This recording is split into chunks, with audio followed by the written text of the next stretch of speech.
Elle pensait qu'il n'était qu'un cow-boy vagabond, mais il possédait la moitié de l'État et n'avait pas aimé depuis des années. On dirait que tu aurais besoin d'un miracle ou d'un mécanicien. Ellie sursauta, manquant de laisser tomber sa clé alors qu'elle plissait les yeux à travers la poussière. Le capot de son camion était ouvert, de la vapeur s'élevant du moteur comme un fantôme.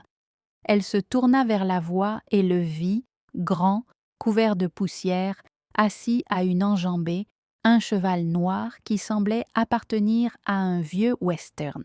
Il portait un chapeau cabossé, tiré bas sur ses yeux, et une chemise en jean usée qui correspondait au terrain derrière lui. Elle se redressa, les mains toujours serrées dans la clé. « Cela dépend de celui que vous proposez », dit le cow-boy avec un demi-sourire. « Eh bien, j'ai laissé mon kit miracle dans la dernière ville fantôme, mais je suis assez douée avec les moteurs et les chevaux, si vous en avez aussi. » Ellie hésita. Le soleil se couchait rapidement. Son téléphone était mort et elle était encore à 10 miles du ranch. Les coyotes avaient recommencé à hurler au loin. « Le camion a surchauffé », marmonna-t-elle. « Ou peut-être le coup de l'alternateur. Je ne suis pas un expert. Ça te dérange si j'y jette un œil ?» il demanda en descendant lentement de cheval. Elle hocha la tête, le regardant attentivement alors qu'il s'approchait. Il se déplaçait avec une confiance tranquille. Pas de précipitation, pas d'arrogance, juste des pas réguliers qui craquaient doucement sur le gravier. Il posa sa sacoche, retira un chiffon et se pencha sur le moteur comme s'il l'avait fait 100 fois. Ellie croisa les bras. « Quel est ton nom ?»« Robert. »« Juste Robert ?» Il leva brièvement les yeux. « C'est comme ça que je me présente. » Elle fit un bref signe de tête, incertaine que cette réponse la satisfasse. Il travailla en silence pendant quelques minutes, essuyant la graisse d'un tuyau et vérifiant la courroie du ventilateur. Le soleil se couchait sous les collines et les ombres commençaient à s'étendre plus longuement sur le sol. « Tu habites dans le coin ?» demanda-t-elle, surtout pour combler le silence. Il secoua la tête. « Je passe juste par là. Tu es de cet état ? Assez proche pour le sentir, assez loin pour ne pas y appartenir. » Ellie ne savait pas ce que cela signifiait, mais quelque chose dans la façon dont il le disait la fit arrêter d'insister. Après 20 minutes, il s'essuya les mains sur son jean et leva les yeux vers elle. « Elle aura besoin d'un orteil, radiateur cassé. »« Je l'ai compris, » soupira-t-elle. « Il y a un ranch à environ 10 miles à l'ouest, le mien. J'ai une remorque et un autre camion là-bas. Si tu peux m'aider à l'atteler, je te donnerai à dîner. » Robert incline légèrement son chapeau. « Accord. » Il lui fallut 1 heure supplémentaire pour atteler le camion à son cheval et charger son équipement dans sa sacoche de sel. Elle le suivit à pied pendant un moment jusqu'à ce qu'il insiste pour qu'elle vienne à cheval. Elle grimpa derrière lui, maladroite mais reconnaissante, essayant de ne pas se pencher trop près, mais l'air de la nuit se refroidissait rapidement. Lorsqu'ils atteignirent la limite de son terrain, le vieux panneau en bois les accueillit. Silver Bend Ranch. 1979. Les lumières du porche brillaient doucement et chaleureusement dans le crépuscule. Les chevaux dans le pâturage levèrent la tête mais ne bougèrent pas. Robert les conduisit à la grange et l'aida à tout dételer en silence. « Tu es doué avec les outils ?» demanda Ellie alors qu'ils déchargèrent les fournitures. « Cela dépend du travail. J'ai une porte cassée et un toit qui fuit. Si tu cherches du travail, » lui jeta-t-il un coup d'œil, « plus que quelques jours, puis je passerai à autre chose. » Elle hocha la tête. « Juste quelques jours. » Plus tard dans la soirée, Ellie posa une assiette de ragoût et de pain de maïs sur la table à l'intérieur de la petite cuisine. Robert était assis en face d'elle, fraîchement douché, mais toujours dans ses vêtements usés par les intempéries. Il mangeait comme quelqu'un qui était reconnaissant, qui ne mourait pas de faim et qui ne demandait jamais plus que ce qu'elle offrait. Elle l'observait par-dessus son verre. « Tu t'es déjà installé quelque part ?» Il secoua la tête. « Pas depuis longtemps. Je fuis quelque chose. »« Courir vers la paix, » dit-il simplement. Cette réponse la prit au dépourvu. Le vent dehors s'est levé, effleurant les vitres de ses doigts doux. La nuit s'installa autour d'eux dans un silence. Ils parlèrent peu après cela. Elle lui offrit la chambre d'amis dans l'ancien dortoir à côté de la grange. Il accepta, la remercia et sortit au clair de lune. Élie ferma la porte derrière lui, les sourcils froncés. Il y avait quelque chose en lui, calme, mais distant, gentil, mais renfermé, un cow-boy vagabond, pensa-t-elle. Un cow-boy de l'ancien genre. Elle secoua la tête, se versa un autre verre d'eau et éteignit les lumières. Mais, peu avant l'aube, un accident brisa le silence. Élie se redressa brusquement, le cœur battant. Dehors, les chevaux hurlaient. Elle attrapa le fusil près de la porte, enfila ses bottes et courut vers la grange. Elle avait à peine parcouru la moitié du chemin qu'elle les vit. 3 silhouettes dans l'ombre se déplaçaient rapidement. L'une d'elles était déjà à l'intérieur de la grange. L'une des portes était sortie de ses gonds. Puis vinrent les bruits de poings, des grognements, un corps frappant le mur. Elle leva le fusil en tremblant mais vit alors un mouvement sur le côté. Robert. Il s'était déplacé comme l'éclair, attrapant l'un des intrus par le col et le plaquant contre le poteau. L'homme tomba. Un autre le chargea, mais Robert fit un pas de côté, lui donna un coup de poing dans les côtes, puis balaya ses jambes sous lui dans un mouvement trop fluide pour être un cow-boy, trop précis pour être de la chance ou de l'ivresse. Le troisième homme jeta un coup d'œil à Robert et s'enfuit.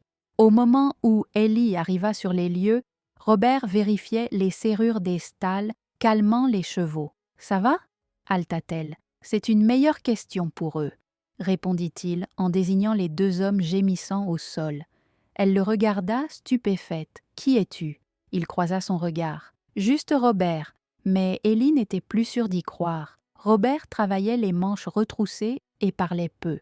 Au milieu de la matinée suivante, il avait déjà réparé la porte cassée de la grange, renforcé 2 stalles et réparé les charnières desserrées de la mangeoire. Élie l'observait de loin, mâchant le bout d'un crayon alors qu'elle était assise sur les marches du porche avec ses papiers oubliés sur les genoux.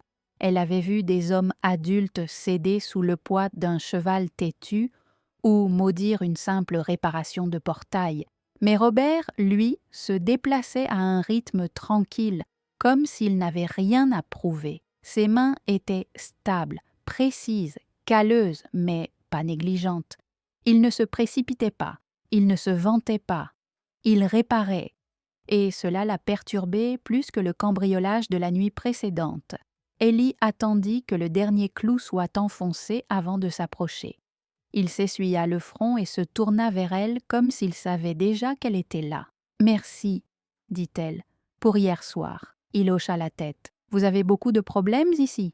Parfois, des terres comme celle-ci ont tendance à susciter de l'intérêt, surtout de la part de ceux qui veulent s'emparer de ce qu'ils n'ont pas gagné. » Robert ne répondit pas.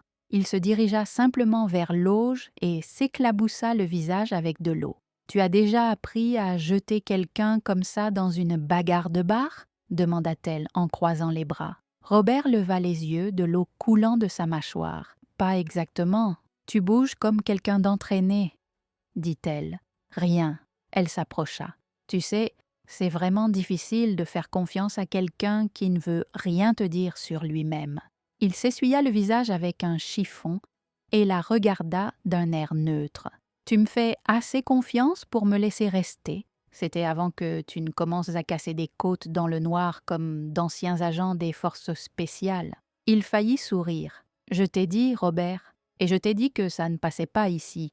Soit tu fuis quelque chose, soit tu caches quelque chose, soit les deux. Alors, qu'est-ce que c'est ?» Robert regarda le pâturage, les chevaux paissant tranquillement, le vent fouettant les hautes herbes.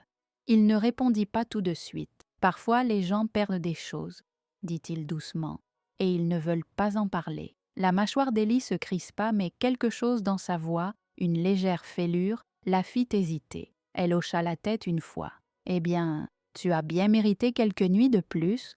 C'est tout ce que je dis. » Il lui fit un petit signe de tête. « C'est tout ce dont j'ai besoin ?»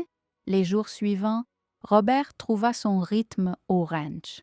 Il se leva avant le lever du soleil, donna un coup de main pour nourrir les animaux, répara une partie de la clôture qui s'affaissait depuis des mois et réussit même à calmer la douleur la plus difficile d'Élie, la jument d'Hostie, avec rien d'autre qu'un sifflement bas et des mains fermes. Élie, de son côté, essayait sans cesse de le décrypter. Elle posait des questions en passant, où il avait grandi, ce qui l'avait amené dans l'Ouest, s'il avait déjà dressé des chevaux professionnellement. Mais chaque réponse était vague, soigneusement formulée, comme s'il construisait un mur, même lorsqu'il marchait à ses côtés. Un soir, après une longue journée de travail, ils s'assirent sur la véranda, regardant le ciel passer de l'ambre au bleu profond. Élie rompit le silence la première. « Mon père disait, la terre n'est bonne que si l'homme est prêt à y rester et à la cultiver. » Robert hocha la tête, le regard fixé sur l'horizon. « Tu crois ça ?» demanda-t-elle. « Je crois que la terre se souvient des mains qui la construisent et des pieds qui la quittent. » Elle pencha la tête. « Et toi, lequel es-tu » Il la regarda, puis la regarda vraiment. Les yeux ombragés, mais honnêtes. J'avais l'habitude de construire. Puis j'ai couru. Je suis encore en train de déterminer lequel des deux gagnera à la fin. Pendant un moment, aucun d'eux ne parla. Élie demanda alors, « Tu es doué avec les chevaux parce que tu les aimes ou parce qu'ils écoutent mieux que les gens ?» Robert rigola doucement. « Un peu des deux. » Élie sourit. « As-tu déjà pensé à rester au même endroit ?» Ses yeux ne quittaient pas la terre. « Parfois je pense à rester ici. » Il se tourna vers elle plus lentement cette fois. « Est-ce que cela aurait de l'importance si je le faisais ?» Elle cligna des yeux, sa poitrine se serra. « Je ne laisse pas les gens entrer facilement, » dit-elle doucement. « Moi non plus. » Leurs regards se croisèrent. Quelque chose de non dit se passa entre eux. Reconnaissance, peut-être même compréhension.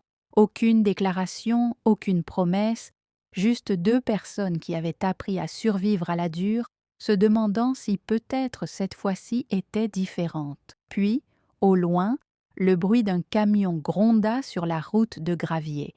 Élie se leva, la tension remontant dans ses épaules. Serrait. Robert regarda son visage changer. Problème? Elle hocha la tête d'un air sombre. Le grand. Et juste comme ça, le calme qu'ils avaient construit était sur le point d'être mis à l'épreuve. Le camion s'arrêta dans un nuage de poussière, son moteur grondant doucement comme un avertissement. Élie se tenait figée sur le porche, les bras croisés fermement sur sa poitrine, la mâchoire verrouillée d'une manière que Robert n'avait pas encore vue. Ray sortit du siège du conducteur comme s'il était propriétaire du terrain sous lui. Comme toujours, il était grand, bronzé et portait une chemise boutonnée sur mesure qui n'avait rien à faire près de la saleté. Son sourire était large, pratiqué, soigné.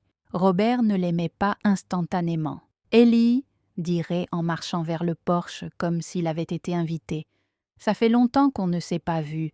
J'ai entendu dire que ton camion est tombé en panne. J'ai pensé passer pour donner un coup de main. » La voix d'Élie était plate. Trop tard. Quelqu'un a déjà aidé. Les yeux de Ray se posèrent sur Robert qui s'appuyait contre le poteau du porche avec une indifférence désinvolte mais des yeux perçants. Robert ne bougea pas. Il ne cligna pas des yeux. Il n'en avait pas besoin. Le sourire de Ray se contracta. « Un de tes amis ?» Robert ne répondit pas. Élie intervint. « Il aide au ranch, c'est tout ce que vous devez savoir. » Ray rigola en se retournant vers elle. « C'est vrai. J'ai pensé qu'après ce qui s'est passé, tu serais prêt à parler affaires. L'offre tient toujours. »« Ça n'a jamais tenu, Ray, » craqua Élie. « Continuez simplement à faire comme si c'était le cas. » Il pencha la tête, feignant la douleur. « Allez, viens maintenant. Vous savez que vous ne pouvez pas maintenir cet endroit à flot pour toujours. Vous êtes à 2 doigts de la saisie immobilière et j'ai les moyens de régler ce problème. Je ne vends pas. » Il s'approcha en baissant la voix. « Tu es sûr de ça? Parce que la prochaine fois, je ne viendrai peut-être pas demander. » Robert se redressa alors. « Tu me menaces ?» Ray se retourna. « Excuse-moi. » Robert descendit lentement les marches, calme et contrôlé. « Vous êtes venu sans y être invité? » Tu pousses. J'appellerais ça une menace. » Ray fit un demi-pas en arrière et se rattrapa. « Vous ne savez pas à qui vous parlez. » Le sourire de Robert n'atteignait pas ses yeux. « Non, mais je connais le type. » Ray plissa les yeux. « Ce ne sont pas tes affaires, cow-boy. » La voix de Robert baissa. « C'est maintenant. » Ellie s'interposa entre eux. « Ça suffit, vous deux. » Ray prit une autre inspiration, essayant de retrouver son arrogance. « Tu vas le regretter, elle. Tu le regrettes toujours. » Il se retourna à son camion et s'engagea sur le chemin de gravier, jetant de la terre derrière lui. Robert regarda jusqu'à ce que la poussière retombe. « Ça va ?» demanda-t-il doucement. Ellie hocha la tête, mais ses poings étaient toujours serrés. « Il ne va pas s'arrêter. » Robert regarda le paysage, la mâchoire tendue. « Moi non plus. » Cette nuit-là, Ellie a à peine dormi. Elle a vérifié les serrures 2 fois, a parcouru la clôture à la lampe de poche et a sursauté à chaque bruit que le vent transportait. Robert était assis dans la grange, affûtant une lame avec des coups lents et réguliers, les yeux fixés sur la porte. Ce n'est que peu après minuit que cela s'est produit. Un bruit métallique. Les chevaux ont paniqué. Ellie courait déjà lorsque Robert surgit du stand latéral, se déplaçant avec une précision effrayante. 2 hommes portant des sweats à capuche noire étaient en train de déchaîner les portes des stalles lorsqu'il s'est attaqué au premier, le faisant tomber au sol. Le deuxième homme a sorti un pied de biche et a frappé. Robert se baissa, riposta, attrapa le poignet de l'homme et se tourna jusqu'à ce que l'arme tombe. Un coup, 2, l'homme était inconscient. Ellie est arrivée avec le fusil, haletante. « Ça va ?» demanda-t-elle. Robert hocha la tête, le souffle court mais régulier. Ce n'étaient pas des pros, juste des hommes de main. « Ray !» cracha-t-elle. Robert s'agenouilla près de l'un des hommes, fouilla ses poches et en sortit un mot plié. Pas de nom, juste un plan grossièrement dessiné de sa propriété et l'étal marqué d'une croix rouge. Ellie sentit son sang se glacer. « Ils allaient prendre la mairie, » murmura-t-elle. « La vendre, nuire à la réputation du ranch ?» Robert se leva, les yeux plissés. « Il n'essaie pas seulement de vous effrayer, il essaie de vous démanteler pièce par pièce. » Ellie sentit quelque chose bouger en elle. « Je ne peux pas faire ça toute seule, » dit-elle. « Vous ne l'êtes pas, » répondit Robert. Le lendemain matin, Ellie le trouva en train de renforcer la clôture du périmètre avec du fil barbelé neuf. Elle lui apporta du café, garda le silence un instant avant de dire « Vous n'avez même pas hésité hier soir. » Robert la regarda, les mains encore sales. « Pas besoin, vous avez déjà fait ça. » Son silence était une réponse suffisante. « Pourquoi faire ça? Tu le caches ?» demanda-t-elle. « Parce que la dernière fois que je me suis battue pour quelque chose, dit-il lentement, j'ai perdu plus que gagné. » Elle déglutit, et cette fois il la regarda, les yeux plus doux. Il cherchait encore à comprendre. Elle posa la tasse sur le poteau de la clôture à côté de lui. « Eh bien, pour ce que ça vaut, je suis contente que tu sois là. » Il hocha la tête. « Moi aussi, mais au fond d'elle-même, Ellie savait que Ray n'en avait pas fini et que Robert commençait à ressembler moins à un cow-boy et plus à quelqu'un entraîné à survivre à bien pire. Tout commença avec une boîte, une vieille boîte poussiéreuse fourrée au fond de la cabane, derrière un enchevêtrement de cordes et de harnais cassés. Ellie n'avait pas voulu la trouver. Elle cherchait des couvertures supplémentaires et faillit trébucher dessus. La boîte était lourde, des coins métalliques, un loquet rouillé, et lorsqu'elle l'ouvrit, un nuage de vieille poussière de grange emplit ses poumons. À l'intérieur se trouvaient des papiers, des dizaines, des documents soigneusement pliés et jaunis sur les bords, attachés avec une lanière de cuir, et sur le dessus, une enveloppe portant le nom de G. D. Harrison, écrit d'une écriture élégante et précise. Elle se figea. G. D. Harrison.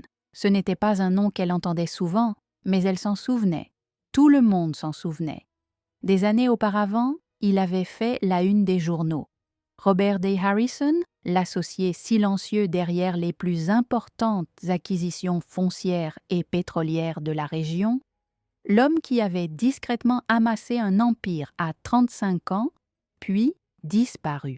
Disparu, disait-on, après la mort de sa fiancée dans un accident d'avion privé, alors qu'elle se rendait à un gala de charité.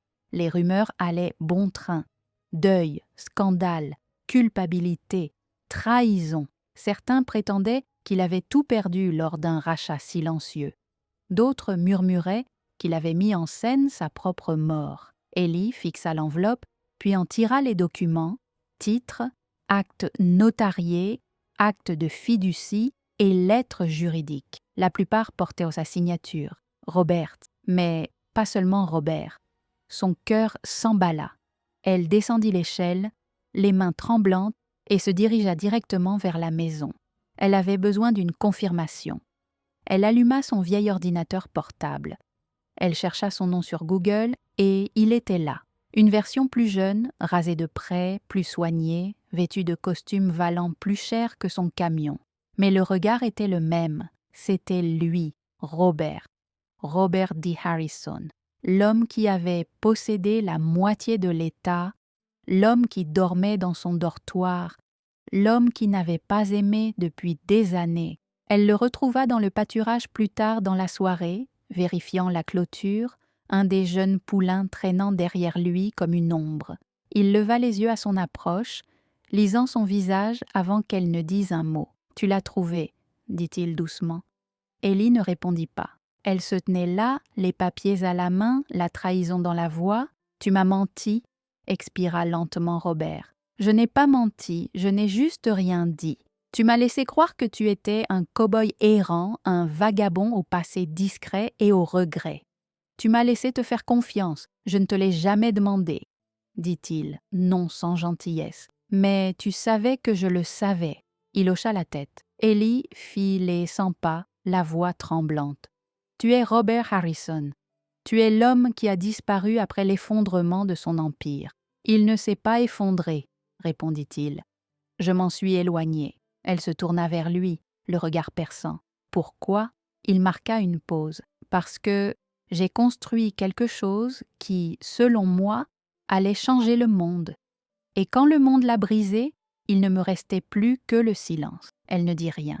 Le vent soufflait doucement autour d'eux, agitant l'herbe sèche. Robert s'approcha. « Je n'ai jamais voulu te tromper. Je voulais juste être quelqu'un d'autre pendant un moment. Un endroit où les gens ne voyaient ni argent, ni héritage, ni échec. Ils voyaient un homme avec un marteau et un cheval, dit-elle d'une voix amère. Et tu les as laissés faire. Je t'ai laissé faire, Ellie. » Elle baissa les yeux, les papiers tremblant dans ses mains. « Tu disais courir vers la paix, mais tu cours toujours d'un Robert, même ici. Je sais, dit-il. Et je suis désolée. Leva-t-elle les yeux, les larmes aux yeux. Peu m'importe qui tu étais, mais moi je me souciais de qui je pensais que tu étais. Je suis toujours lui, murmura-t-il. Elle secoua la tête. Je ne sais plus qui tu es, et sur ce, elle se retourna et s'éloigna, le laissant debout dans la lumière déclinante, rien dans ses mains à part des regrets. Derrière lui, le poulain laissa échapper un doux gémissement.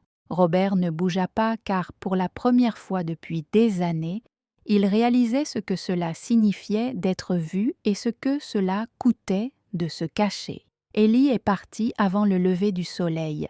Elle n'a pas laissé de mots. Elle n'a pas regardé en arrière. La boîte de documents était restée intacte sur la table de la cuisine, un monument silencieux à tout ce qu'elle pensait savoir et à tout ce qu'elle remettait maintenant en question.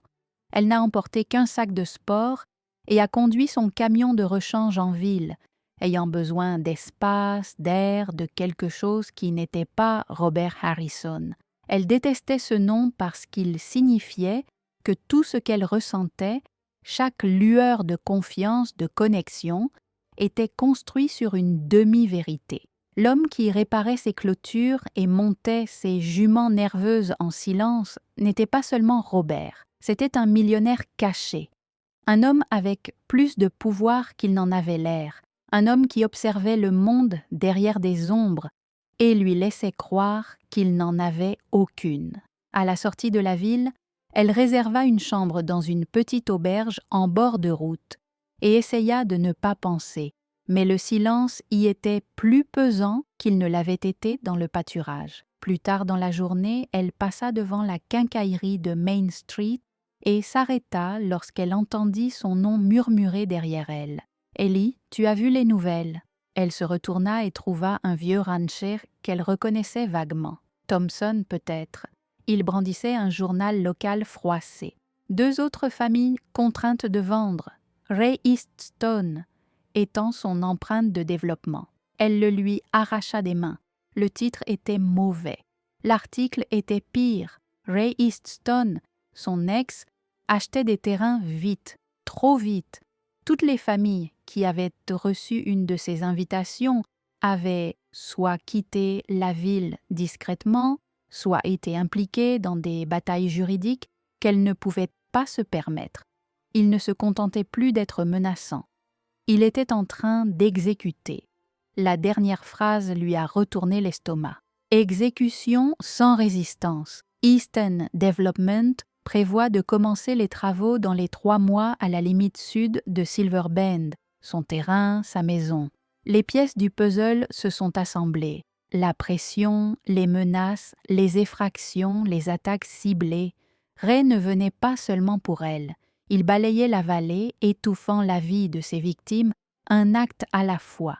Et elle s'était éloignée du seul homme qui pouvait l'arrêter. Cette nuit-là, le vent soufflait fort à l'extérieur de la fenêtre de son motel. Ellie était assise au petit bureau, regardant le journal plié à côté de son dîner intact. Tous les souvenirs de Robert tourbillonnaient dans sa tête. Sa force tranquille, sa façon de se lever toujours à l'aube, les cicatrices sur ses jointures, la tristesse derrière ses yeux. Il n'avait pas menti pour lui faire du mal. Il s'était caché pour protéger le peu qu'il lui restait de lui-même. Et elle avait couru, non pas parce qu'il n'était pas celui qu'il prétendait être, mais parce qu'au fond, il était devenu quelqu'un qu'elle pourrait aimer. Et cela la terrifiait. Mais maintenant, l'amour n'était plus le but.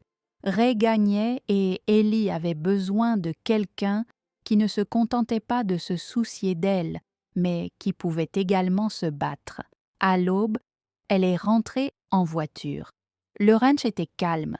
La porte d'entrée était ouverte. L'air sentait la poussière et les chevaux et quelque chose de plus profond, quelque chose comme un retour. Elle l'a trouvé dans la grange. Robert brossait l'un des poulains, les manches retroussées, ses mouvements réguliers, comme si rien ne s'était brisé entre eux. Au début, elle n'a pas parlé, elle est juste restée là à regarder. Il se retourna et lorsque leurs regards se rencontrèrent, il n'y avait aucune colère, aucune demande, seulement de l'attente. « J'ai lu les nouvelles, » dit-elle. Il hocha la tête. « Il avance plus vite que nous le pensions. »« Je sais. » Elle s'est rapprochée. « Je suis partie. »« Je le sais aussi. » Il y eut un long silence. Sa gorge se serra. « Je ne suis pas revenue pour des excuses ou des explications. » Robert la regarda attentivement. « Alors, pourquoi l'as-tu fait ? » « Parce que j'ai besoin de toi, » dit-elle. « Pas seulement l'homme avec une clé à molette et une voix douce. J'ai besoin de Robert Harrison, l'homme qui a construit la moitié de l'État. L'homme qui peut arrêter Ray avant qu'il ne brûle tout. » Ses yeux s'adoucirent. « Es-tu sûre ? » ?»« Je ne suis sûre de rien, » dit-elle. « Sauf que tu n'as jamais arrêté de te battre. Même si personne ne l'a vu, il s'est avancé. Et je n'ai jamais cessé de vouloir protéger cet endroit, ou toi. » Ellie cligna des yeux pour retenir ses larmes. « Alors, qu'est-ce qu'on fait maintenant ?» demanda-t-elle. Robert a pris un dossier sur le banc. Un dossier juridique marqué en gras, Stone Holdings LLC. « Nous faisons un plan, » dit-il. « Et puis on le fait fort. » Ensemble, ils sortirent dans la lumière du matin. Ray avait du pouvoir, mais ils avaient un but. Et peut-être, juste peut-être, que cela suffisait pour gagner. 3 jours plus tard, la vieille salle de réunion de la ville était bondée. Robert se tenait devant, les manches retroussées, la cravate absente, la voix basse mais claire. Derrière lui, un grand chevalet présentait des cartes, des actes et une série de connexions, de noms de sociétés écrans, de transferts immobiliers et d'empreintes financières qui menaient inévitablement à un seul homme, Ray Easton. Ellie se tenait à côté de lui, scrutant la foule. Agriculteurs, enseignants, éleveurs, certains en colère, d'autres effrayés, tous fatigués de rester silencieux. « Je sais que je ne vous ai pas donné de raison de me faire confiance, » dit Robert, « mais vous savez tous que l'offre de Ray n'est pas une affaire, c'est une forme de pression. Vous l'avez vu, ressenti. J'ai vu ce qui arrive quand des hommes comme lui ne sont pas contrôlés, et j'en ai assez de regarder. » Il brandit un paquet de documents. « Ce sont des demandes d'injonction. Je couvrirai les frais. Il suffit de rester avec nous. » La salle resta silencieuse, puis une femme âgée leva la main. « Vraiment, Harrison ?» Robert hocha la tête. « Oui, madame. »« Alors pourquoi nous aider maintenant ?» Il marqua une pause. « Parce que je ne l'avais pas fait avant, et j'aurais dû. » Un murmure parcourut la salle. Un à un, les gens hochèrent de la tête, puis se levèrent. Au bout d'une heure, 25 signatures étaient déposées sur les papiers, de quoi bloquer le projet de Ray. Mais tous savaient qu'il ne se laisserait pas faire. Cette nuit-là, Robert arpenta la grange, le téléphone collé à l'oreille. « Oui, on a déposé le dossier. L'injonction tombe à la première heure demain matin, » dit-il, ce qui signifie que Ray n'a plus d'autre choix que d'utiliser la force. Il raccrocha. Ellie se tenait sur le seuil. « Tu crois qu'il va venir ?» Robert hocha la tête. « Il le doit. » À minuit, le bruit des moteurs brisa le silence. Ellie eut un pincement au cœur. « Ils sont là. » Robert lui tendit une lampe torche et un talkie-walkie. « Sors par derrière. Appelle le shérif Lang. Dis-lui. »« Qu'est-ce qui se passe ? Je ne te quitte pas. Je ne te demande rien, » dit-il. Mais elle ne bougea pas. Robert expira. « Alors reste près de moi. » Ils se sont glissés dans l'ombre. Les phares brillaient de l'autre côté du pâturage. Au moins 3 camions. Les chiffres ont sauté aux yeux. Des lampes de poche balayant le pays. La voix de Ray résonnait, froide et arrogante. « Robert, sors. Nous savons tous les deux que cette terre ne signifie rien sans sang dessus. » Robert apparut, le fusil baissé mais prêt. « Tu as agi. Maintenant, recule, » gronda Ray. « Tu penses que la paperasse va m'arrêter ? » ?»« Non, » dit Robert. « Mais les témoins le feront. » Les sirènes résonnaient au loin. Ray maudit. « Tu as appelé la police. » L'emprise de Robert se resserra. « Non, c'est Ellie qui l'a fait. » Ray se retourna juste au moment où elle sortait derrière lui, le fusil pointé. « Recule, Ray !» Il s'est jeté sur lui. Un coup de feu retentit dans la nuit. Ray tomba sur un genou, agrippant son flanc, ses hommes dispersés dans l'obscurité. Ellie courut vers Robert, le cœur battant. « Ça va ?» Il hocha la tête, bien qu'une entaille saignât de sa tempe. Assez proche. Les voitures de patrouille du shérif dévalèrent la route quelques secondes plus tard. Des lumières bleues et rouges traversaient la poussière. Ray fut arrêté sur place. Armes non enregistrées, tentative d'agression, trafic. Les députés n'ont pas eu besoin d'être convaincus. Au moment où le soleil se leva sur Silver Bend, le combat juridique venait juste de commencer. Mais le pire de la guerre était passé et ils avaient remporté la première bataille ensemble. Robert marchait plus lentement pendant la semaine suivante. La coupure au-dessus de sa tempe était suturée, les côtes meurtries bandées. Mais Ellie pouvait dire que la douleur s'installait dans plus que les muscles. Elle l'avait remarqué dans la façon dont il restait un peu trop longtemps à la clôture, à regarder le vent tirer sur l'herbe, dans la taille silencieuse qu'il laissait échapper quand il pensait qu'elle ne regardait pas. Mais il ne s'est jamais plaint et elle ne l'a jamais quitté. Il travaillait à nouveau en rythme, comme si rien ne s'était interrompu entre eux, nourrissant les chevaux, parcourant le pâturage, s'occupant du petit jardin derrière la grange. Mais il y avait maintenant quelque chose de plus doux dans leur silence, quelque chose de compris. Un soir, alors que le soleil disparaissait derrière les collines et peignait le ciel de chaudes traînées, pêches et roses, Ellie le trouva assis près du corral, brossant la poussière à coups lents et réguliers. « Tu vas la gâter, » dit-elle avec un doux sourire. « Elle le mérite, » répondit Robert en caressant le cou du mâle. « On le fait tous de temps en temps. » Ellie le rejoignit sur le banc, les mains jointes sur ses genoux. « Tu penses parfois à la suite ?» demanda-t-elle. Robert ne répondit pas tout de suite. « Tous les jours. » Et il la regarda, les yeux fixes. « Je pensais être fait pour bâtir des choses, des affaires, des projets, des empires. » Mais ces derniers temps, sa voix s'éteignit, le regard perdu dans les collines. « Je veux juste construire quelque chose qui dure, quelque chose de calme, quelque chose de vrai. » Ellie déglutit difficilement. « Vraiment ?» Robert fouilla dans sa poche et en sortit une petite boîte usée. Ni en velours, ni neuve, juste simple comme tout en lui. Il l'ouvrit pour révéler une boîte en argent. Une bague délicate, faite main avec une seule gravure discrète à l'intérieur. Elle reconnut immédiatement l'écriture. C'était celle de sa mère. Il avait emprunté une vieille carte d'anniversaire qu'elle avait laissée sur la table de la cuisine et l'avait fait graver. « Reviens quand tu seras prête. » Ellie en eut le souffle coupé.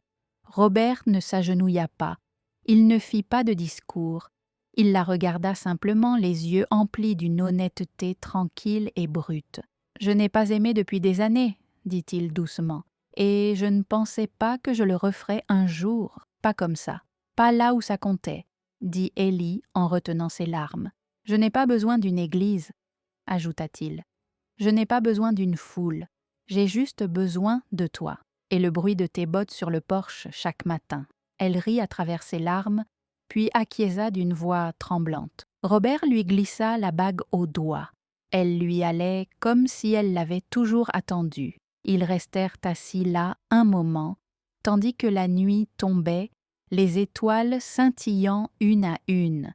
Pas de fanfare, pas d'éclat, juste deux personnes silencieuses, se choisissant l'une l'autre. Après tout ce bruit, après les combats, après le long chemin du chagrin et des cœurs cachés, ils étaient rentrés chez eux, et cette fois ils y resteraient. 1 an plus tard, les collines de Silver Bend étaient plus vertes qu'elles ne l'avaient été depuis des décennies. Une lente pluie printanière était tombée, faisant surgir des fleurs sauvages de la terre tassée. Des chevaux erraient dans les pâturages, leurs crinières flottant au vent. Des rires résonnaient dans la grange, des voix d'enfants, légères et pleines de vie. Le ranch n'était plus seulement une maison, c'était un refuge. Ellie se tenait sur le porche, un bébé endormi blotti contre elle, la poitrine enveloppée dans une étoffe tissée. Sa fille, Reine, avait le front ferme de son père et l'obstination discrète de sa mère. Le bébé remua légèrement, tandis qu'Ellie observait un groupe d'adolescents sceller des chevaux sous la conduite de 2 bénévoles. À travers le champ, Robert marchait aux côtés d'un garçon d'une dizaine d'années, tenant les rênes d'une jument patiente. Il avançait plus lentement, non pas à cause de l'âge, mais par détermination, comme si chaque pas comptait. Le garçon rit à une remarque de Robert, et Robert lui ébouriffa les cheveux. Voilà ce qu'ils avaient construit. Après la tempête provoquée par la chute de Ray et les batailles judiciaires qui suivirent, la communauté s'était soudée. Des gens qu'Ellie n'aurait jamais imaginé se retrouver dans la même pièce travaillaient désormais côte à côte. Le ranch devint un centre à but non lucratif proposant de l'équithérapie aux anciens combattants, aux jeunes en difficulté et aux familles qui avaient trop perdu. Robert ne signait jamais rien. Il ne voulait pas attirer l'attention. Il voulait juste donner en retour. Ellie descendit les marches du porche, la tête de Reine cachée sous sa main. Robert la vit de l'autre côté de la rue. Elle se dirigea vers le corral et sourit. Ce sourire calme et facile qui la déstabilisait encore à chaque fois. « Bonjour, Madame Harrison », lança-t-il. « Vous êtes en retard pour le petit déjeuner, Monsieur Harrison. » Il la rejoignit à mi-chemin, l'embrassant délicatement sur le front avant de jeter un coup d'œil au bébé endormi. « Elle est inconsciente, comme son père après avoir travaillé à la clôture. » Robert rit. « Belle !» Ils marchèrent ensemble, la lumière dorée réchauffant la terre autour d'eux. Un panneau grinça doucement près de l'entrée du ranch, fraîchement poncé et repeint avec amour. Il était fixé au poteau d'origine que son père avait installé des décennies auparavant, le nouveau nom gravé au fond du bois, Harrison Ridge, là où nous reprenons vie. Robert le regarda et laissa échapper un long soupir. « Tu crois que ton père aurait aimé ça ?» Ellie hocha la tête. « Il t'aurait aimé. » Le regard de Robert s'adoucit. « Il m'a fallu du temps pour mériter ça. » Elle lui prit la main. « Tu l'as mérité dès ton moment de présence. » Ils restèrent là un moment à regarder le vent souffler dans les collines, leur fille chaudement serrée entre eux. Le ranch vibrait de son et d'esprit. Ils avaient beaucoup perdu, mais ils avaient construit davantage, non pas avec de l'acier, du pétrole ou de la force, mais avec amour, avec vérité, avec la décision silencieuse de continuer à se choisir l'un l'autre, jour après jour, peu importe comment le monde allait. Alors que le soleil se levait sur Harrison Ridge, Ellie leva les yeux vers Robert et sourit. « Allons-y » murmura-t-elle. Il hocha la tête, et ensemble, reine bien calée contre la poitrine de sa mère, ils sellèrent 2 chevaux et gravirent lentement le sentier de crête vers le sommet de la colline où Robert avait autrefois contemplé la terre, seul, pensant qu'il n'y aurait plus jamais sa place. Mais maintenant, au sommet, il le regardait non pas comme un vagabond ou un fantôme de celui qu'il avait été, mais comme un mari, un père, un homme revenu à la vie, exactement là où il était censé être. Parfois, les histoires d'amour les plus fortes ne naissent pas de grands gestes ou de débuts parfaits, mais de morceaux brisés, reconstruits lentement d'une main ferme et d'un cœur paisible. Robert et Ellie ne se sont pas simplement trouvés. Ils ont trouvé la guérison, un but et le genre de foyer qui, l'amour, le véritable, ne s'achète pas. Il se construit. Car l'amour, le véritable, ne se résume pas à qui l'on était. Il s'agit de savoir qui l'on choisit de devenir ensemble. Si cette histoire vous a touché, si elle vous a rappelé que même le cœur le plus solitaire peut retrouver le chemin de l'amour, alors pensez à vous abonner à Soul Steering Stories. Chez Soul Steering Stories, nous vous proposons des récits touchants et émouvants qui nous rappellent à tous une vérité simple. Il n'est jamais trop tard pour recommencer.